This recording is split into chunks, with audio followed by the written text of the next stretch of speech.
안녕하세요. 오늘을 읽는 책의 꽃, 시가 있는 금요일 시간입니다. 손꼽아 기다리셨죠? 네. 지난주 내내 서울은 천박하다 라는 말로 시끌시끌했습니다. 어떻게 그 언론사에 있는 사람들은 앞뒤 문맥을 완전히 자르고 한마디만 똑 따서 쓰는 그 재주가 있는지 참 기이한 재주입니다. 기이한 재주. 그 맥락을 전혀 고려하지 않아요. 저는 그 어떤 신문만 그런 줄 알았더니 모든 신문이 다 그런 것 같아요. 모든 방송이 다 그렇고. 그 이해찬 대표가 특강에서 그랬다 그러죠. 이 파리하고 비교를 하면서 우리 서울은 한강변을 염두에 두고 얘기한 것 같은데 다 아파트 값으로만 따지고 평수로만 따진다. 이런 천박한 도시를 만들 수 없지 않겠는가. 이런 맥락에서 얘기한 건데 그 앞뒤는 다 잘라버리고 천박하다는 것만 딱 따서 서울은 천박하다고 말했다. 그러니까 서울에 사는 우리는 천박한 시민이다. 이런 식으로 확대 재생산을 해요. 참 기가 막힐 노릇입니다. 그 얘기를 듣고 어떤 시가 좋을까 고민하다가 서울의 천박을 넘어서 흉포스러운 모습들을 그린 시가 없을까 찾았습니다. 해서 최승호의 시집 고슴도치마을 골랐습니다. 이 아름다운 풍경 또는 풍광을 갖춘 서울, 다들 얘기하는 거죠. 또 오랜 역사와 그 이야기를 가진 이 서울, 이 서울을 천박하게 만드는 요인들이 무엇인지 얘기 하나만 하죠. 자본의 욕망이겠죠. 그 자본의 욕망에 꽂힌 이 부동산 아니겠습니까? 천박해 보이지 않아요? 제가 왜 천박해 보이는데? 네, 아무튼 오늘은 서울은 어떤 모습인지 최승호 시인의 시를 읽으면서 한번 따져 보겠습니다. 1975년에 간행된 시집입니다. 먼저 부르도자와 부르조아 어떤 시인지 한번 보시죠. 부르도자 부르조아. 반이 깎여나간 산의 반쪽엔 키 작은 나무들만 남아있었다. 부르도자가 남은 산의 반쪽을 뭉개려고 무쇠 턱을 들고 다가가고 돌과 흙더미를 옮기는 인부들도 보였다. 그때 푸른 잔디 아름다운 숲속에선 평화롭게 골프 치는 사람들. 그들은 골프공을 움직이는 힘으로도 거뜬하게 산을 옮기고 해안선을 움직여 지도를 바꿔놓는다. 산골짜기 마을을 한꺼번에 인공호수로 덮어버리는 그들을 뭐라고 불러야 좋을까? 누군가의 작은 실수로 엄청난 초능력을 얻게 된 그들을. 어렵지 않죠? 불도저로 다 산들 밀어버리고요. 그리고 골프공을 움직이는 힘으로 이 지도를 바꿔버리고 산골짜기 마을을 순식간에 인공호수로 덮어버리고 이런 초능력을 가진 자들. 이상하죠. 부동산 얘기하면서 서민들 걱정하는 사람들이 이른바 국회의원이랍시고 서민들 생각한다는 이 거짓말로 똘똘 뭉친 자들이 이 순식간에 몇십억씩 불리는 그 마법들, 그 초능력들 어마어마하지 않습니까? 귀신들인 것 같아요. 귀신들. 네, 서울은 이런 곳입니다. 야만적인 곳이에요. 천박한 곳입니다. 이게 무슨 품격입니까?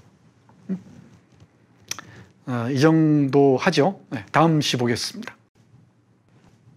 또 서울은 어떤 곳인지 보시죠.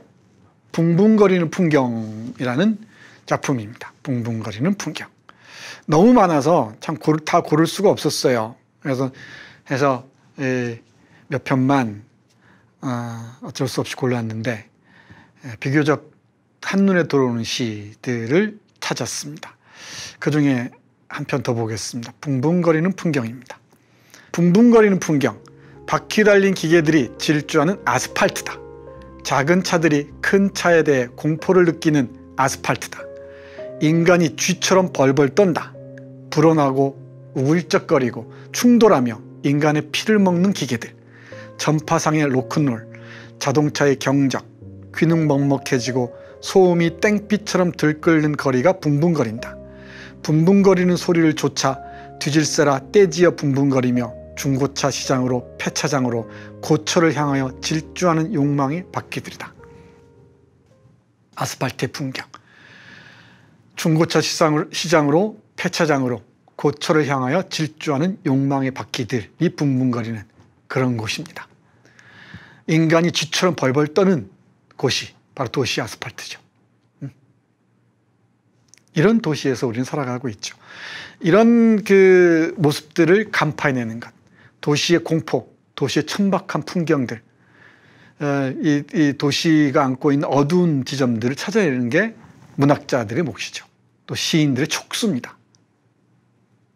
이런 지점들을 바라보면서 우리는 좀 더 나은 세계를 상상할 수가 있겠죠. 이런 모습들을 은폐하고서는 우리는 몰락으로 향하는 것을 막을 수가 없습니다. 이 시인이나 소설가들의 존재 이유가 여기 있는 거죠. 남들이 보지 않는 풍경들을 바라보는 것. 시인이 얘기하는 아스팔트 풍경 어떻습니까? 우리가 느끼는 것과 크게 다르지 않죠. 모르겠습니다. 이 시집이 간행된 게 1985년인데요. 지금은 근대화 이후 너무 많은 세월이 지나서 무감각해졌는지 모르겠습니다. 그 무감각해진 그 감각을 예민하게 벼리는 것, 그 방법이 바로 이 시를 읽는 것이겠죠. 다음 시 보겠습니다. 냉각된 도시에서입니다. 먼저 읽어보겠습니다. 얼마나 여러분들이 따라올 수 있는지 스스로 한번 생각해 보시기 바랍니다.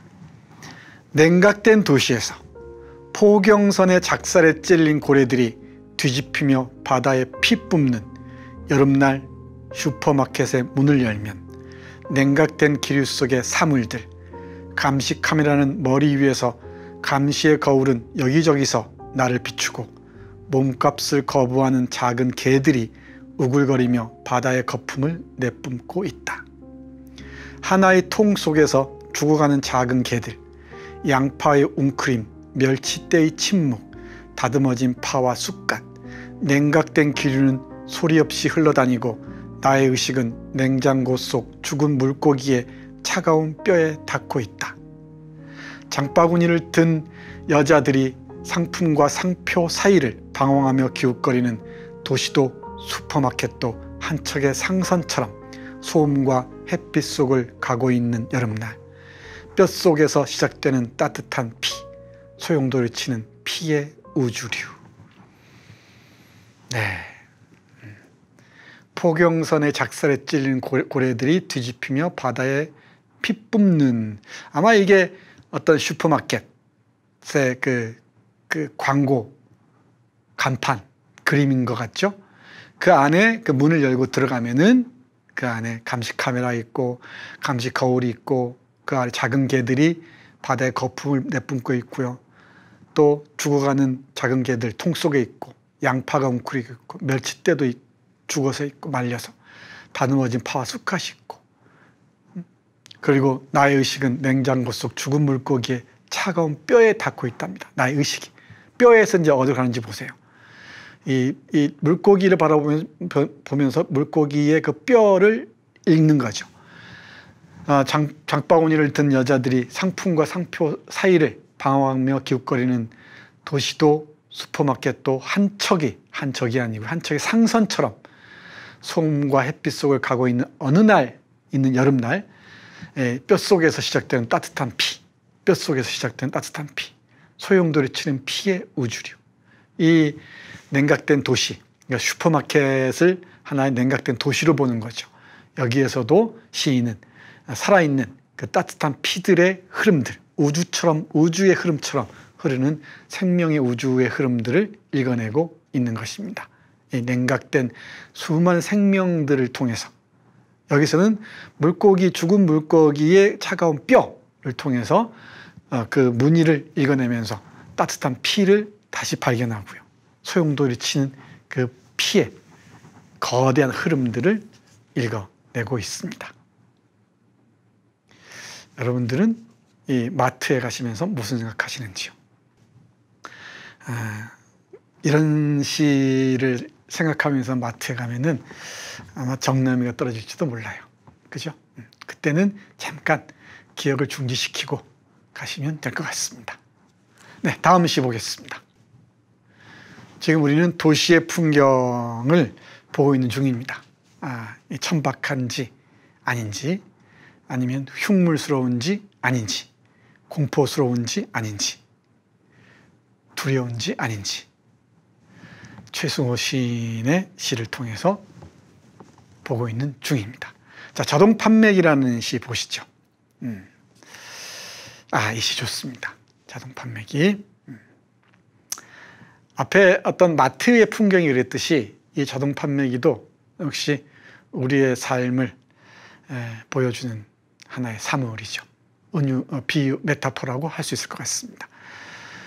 오렌지 주스를 마신다는 게 커피가 쏟아지는 버튼을 눌러버렸다. 습관의 무서움이다. 무서운 습관이 나를 끌고 다닌다. 최면술사 같은 습관이 몽유병자 같은 나를 습관 또 습관의 안개나라로 끌고 다닌다. 정신 좀 차려야지. 고정관념으로 굳어가는 머리에 자욱한 안개를 걷으며 자, 차린다. 이제 나는 뜻밖의 커피를 마시며 돈만 넣으면 눈에 불을 켜고 작동하는 자동 판매기를 매춘부라 불러도 되겠다. 황금교회라 불러도 되겠다. 이 자동 판매기에 돈을 긁는 포주는 누구일까? 만약 그대가 돈의 기능을 이미 알고 있다면 그대는 돈만 넣으면 된다. 그러면 매음의 자동 판매기가 한 컵에 사카린 같은 쾌락을 주고 십자가를 세운 자동 판매기는 신의 오렌지 주스를 줄 것인가? 십자가를 세운 자동 판매기는 신의 오렌지 주스를 줄 것인가? 사연이 재밌죠. 사연. 돈만 넣으면 눈에 불을 켜고 작동하는 자동 판매기를, 돈만 주면 뭐든지 준다는 얘기죠. 자동 판매기를 매춘부라 불러도 되겠다. 황금교회라 불러도 되겠다. 교회도 돈만 내면은 뭐든 다 가능하다 그러죠. 영생불사도 가능하고요. 천국도 가능하고요. 영생불사가 가능하고 천국도 가능하고요. 그리고 돈도 잘 벌 수 있고요. 부동산 부자도 될 수 있고요. 뭐가 안 되겠습니까? 이 자동 판매기에 돈을 긁는 포주는 누구일까? 만약 그대가 돈의 기능을 이미 알고 있다면 그대는 돈만 넣으면 된다. 이 연이 바뀌는 부분 잘 보세요. 이 호흡에 주목해야 됩니다. 네, 자동 판매기의 삶. 이 습관에 떠밀려서 습관의 안개 나라에서 정신을 못 차리고 그냥 주어진 대로 가는지도 모르겠습니다. 이 습관에서 깨어난다는 게 참 쉬운 일이 아니죠. 이 몽유병자 같은 상태에서 깨어난다는 것 참 쉬운 일이 아닙니다. 정신을 차린다라고 얘기하는데 어찌해야 할지 모르겠습니다. 자동 판매기의 삶을 이렇게 그리고 있습니다. 이걸 알고 나면 참 무섭죠. 남들이 하는 거 다 따라해야 되고요. 습관처럼. 자신의 고유한 삶을 사는 게 참 어렵죠. 정말 어렵습니다. 다음 작품 보겠습니다. 짓밟힌 뼈입니다. 도시의 풍경입니다. 어떤 풍경인지 또 보시죠. 짓밟힌 뼈. 늙은 거지가 넙죽 엎드리며 한 푼 줍쇼. 그리고 대뜸 내미는 찌그러진 깡통 속엔 동전 몇 입. 마음은 늙은 거지의 앙상한 뼈에 상처받고 보름달 뜬 공동묘지에서 분해되는 미래의 뼈들을 본다. 권력 앞에 넙죽 엎드렸다 부서진 뼈들. 한쪽에선 짓밟고 동상이 일어서고 신 앞에 넙죽 엎드렸다 부서진 뼈들. 한쪽에선 짓밟고 신전이 세워지고 돈 앞에 넙죽 엎드렸다 부서진 뼈들. 한쪽에선 짓밟고 빌딩이 솟는다. 정직하게 빈 깡통을 들고 구걸하는 거지들이 칭얼거리는 세계, 찌그러진 삶이여 비통한 가죽 자루를 찢으며 마침내 뼈들은 튀어나온다. 계급이 없는 뼈들과 죄의식에 울지 않은 뼈들이, 굴욕 없는 뼈들이 헌 자루를 찢고 삐져나온다. 더 이상 눈물 흘리지 않는 눈두덩 뼈들, 보름달 뜨는 공동묘지에 흰 달빛이 어루만지는 절대평등의 코뼈들이요. 이 뼈가 돼서야 우리는 절대평등을 얘기할 수 있을지 모르겠습니다. 이런 모습이에요, 도시가. 보세요. 3년에 딱 드러나죠. 권력 앞에 넙죽 엎드렸다 부서진 뼈들. 그리고 그 뼈를 짓밟고 동상이 일어섭니다. 뭐 박정희 동상이든 전두환 동상이든. 신 앞에 넙죽 엎드렸다 부서진 뼈들. 한쪽에는 짓밟고 신전이 세워지고. 그럼 교회 얘기겠죠. 돈 앞에 넙죽 엎드렸다 부서진 뼈들. 한쪽에는 짓밟고 빌딩이 솟는다. 자본 얘기겠죠. 권력, 신, 자본. 이런 세상에서, 이런 도시에서 정직하게 빈 깡통 들고 구걸하는 거지들이 칭얼거리는 세계라고 합니다. 찌그러진 삶들. 그런 그 비통한 가죽 자루를 찢으며 뼈들이 튀어나온답니다. 계급이 없는 뼈들, 죄의식에 울지 않는 뼈들, 굴욕 없는 뼈들이 헌 자루를 찢고 삐져나온답니다. 뼈들만이 그럴 수가 있다는 얘기죠. 그런 굴욕이 없는 뼈들이. 그런 눈두덩 뼈들, 눈물 흘리지 않는, 보름달 뜨는 공동묘지에 흰 달빛이 어루만지는 절대평등의 코뼈들이요 라고 마무리를 짓습니다. 짓밟힌 뼈들이 언제나 절대평등을 얘기할 수 있을지, 도시 풍경을 직시하지 않으면 이런 꿈마저 불가능하겠죠. 네, 최승호 시인의 시집 고슴도치 마을에서 5편의 시를 함께 읽었습니다. 이 그림은 블리허라는 네덜란드 작가죠. 블리허의 작품 입니다. 잘 아시죠? 네. 무너지는 바벨탑의 풍경입니다. 이 문명이 이 도시를 세웠는데 이 도시가 곳곳에서 신음하고 있는 것 같습니다. 뭐 현대적으로 다시 읽으면 그렇다는 얘기죠. 이 성서의 바탕을 둔 그림이긴 하지만은 이 도시의 어두운 지점들을 그 정말 그 파괴적인 야수적인 욕망들이 판치고 있는 이 도시를 천박하도록 하지 않으면 뭐라고 하겠습니까? 인간의 품격을 얘기하겠습니까? 그 도시의 이면들을 볼 수 있는 시집 최승호의 고슴도치의 마을 함께 했습니다. 이 시집에 썩는 여자라는 기가 막힌 작품도 있습니다. 함께 여러분들 읽어보시기 바랍니다. 여러분들의 앙콜이 없어서 읽어드리지는 않겠습니다. 다음 시간에 뵙겠습니다. 고맙습니다.